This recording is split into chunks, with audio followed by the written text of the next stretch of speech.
Mathéo nous a rejoint au 32-16. Salut Mathéo. Salut l'after, salut Daniel, salut Jonathan, salut Gilbert. Salut Mathéo. Salut Mathéo, on t'écoute. Écoutez, moi j'écoutais un peu ce qui s'est dit et je pense qu'il y a deux choses. Enfin, je suis d'accord avec Daniel sur le côté un peu ce transfert à des proportions qu'on n'imaginait pas. Mais moi je pense qu'il y a deux choses à bien différencier. Il y a les personnes, et là Jonathan en parlait tout à l'heure, qui n'ont absolument rien à voir avec le football, qui sont choquées par la somme, parce que voilà, ils connaissent pas forcément le monde du football, et que là ce transfert-là est passé sur toutes les chaînes de télé, y compris pas spécialisées dans le football. Et voilà, on a eu beaucoup de réflexions, parfois par certains partis politiques, pour les nommer la France Insoumise, qui ont un peu cherché à s'approprier ce transfert pour en faire une utilité politique. Voilà, quand on entend Jean-Luc Mélenchon, ou même le jeune député du Nord, voilà, qui nous vient à l'Assemblée expliquer que ça représente des siècles de SMIC, alors qu'il compare donc de l'argent public et de l'argent privé. Enfin bon, c'est une forme de démagogie. Là, sans prendre en compte l'inflation, sans prendre en compte le changement de monnaie, en plus c'est ça qui est encore plus délirant. Mais là, voilà, c'est vraiment c'est de la malhonnêteté intellectuelle dans le but c'est au-delà de ça même. Oui, mais ça c'est dans le. C'est de la démagogie, de la manipulation de foule. Oh, exactement. Le but de Liverpool. Excuse-moi Mathéo, mais le très beau coup franc de Liverpool là que je viens de voir, ça m'a fait avoir cette réaction. Pardon. Ah bah là, il faut un beau pas vers la qualif en phase de groupe Liverpool. 1-0 à Offenheim. Vas-y Mathéo. Oui, et donc ce que je disais, c'est que c'était vraiment de la manipulation intellectuelle, mais là c'est vraiment pour ceux qui ne connaissent pas le football, dans le but de faire du populisme et rapporter des voix. C'est malheureusement souvent le cas en politique. Il y a un autre, voilà, là c'était plus problématique. Si on peut s'arrêter juste à Mathéo un instant là-dessus.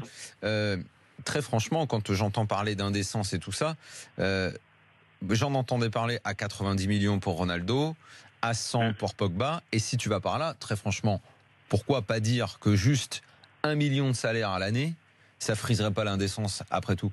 C'est quoi la limite en fait de l'indécence? Parce que pour un joueur de foot, n'importe qui peut dire pourquoi il est payé 1 million l'année, c'est indécent. Alors qu'il soit payé 30 déjà à 1 million, tu peux trouver ça indécent. Tu peux tout le temps le trouver indécent. La limite, à quel moment elle est la limite de l'indécence? La limite, et je pense que pour un joueur de foot, par exemple comme Neymar, pour les très gros salaires, ça se calcule. C'est ce que tu rapportes à ton club.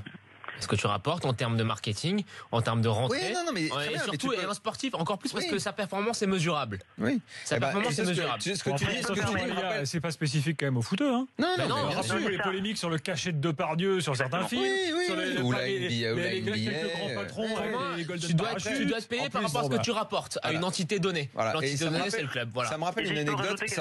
Attends Mathéo, ça me rappelle une anecdote. Je me souviens à fin des années 2000, je vais faire un match à Lens quand je faisais la Ligue 2 et Jean-Guy Wallem était entraîneur de Lens, et avant le match on discute, et Makelele venait d'arriver au PSG. Je crois que Makelele devait prendre 800 000 par mois, et on avait beaucoup parlé de son salaire. Je sais pas si tu te souviens, Gilbert, ça avait été un sujet de débat. Makelele prend 800 000 alors qu'il avait 34 ou 35 ans, et Jean-Guy Wallem me dit mais Makelele il prend 800 000.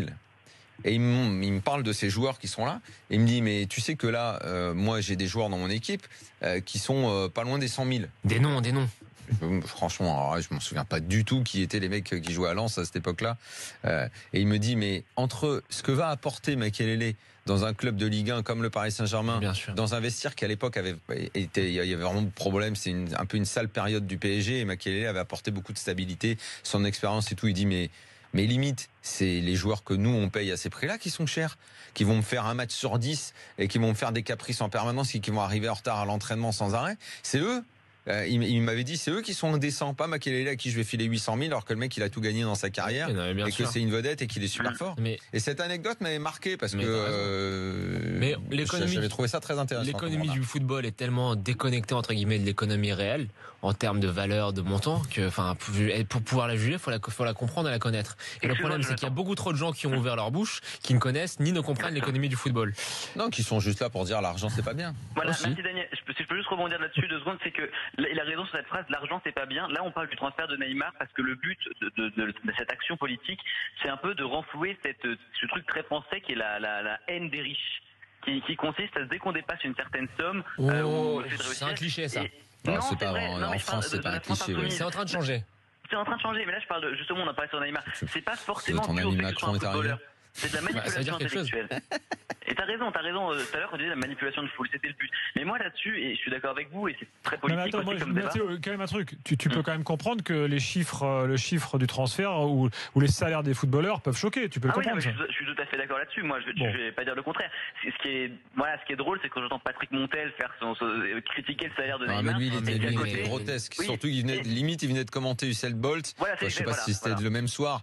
Mais bon, ramener à ce que touche Bolt. C'est son avis. On n'est pas d'accord. Enfin, globalement, je pense que. Non, que ce soit son avis, c'est une chose, mais le mec est quand même journaliste et ce sont quand même des énormités. Oui, et c'est le journaliste du service public. Et autre chose, c'est que quand tu veux donner, c'est un avis, mais tu peux pas quand même dire des choses qui sont fausses. Comme nous, quand on donne nos avis tranchés, qu'on soit d'accord ou qu'on soit pas d'accord, la question on l'étudie de fond en comble. Et il me semble que pour donner son avis sur le salaire d'un footballeur, faut connaître de fond en comble l'économie à laquelle le footballeur appartient. Surtout qu'il commente un sport où il y a beaucoup d'argent dans la tête pour ce qui est des grandes stars comme Bolt et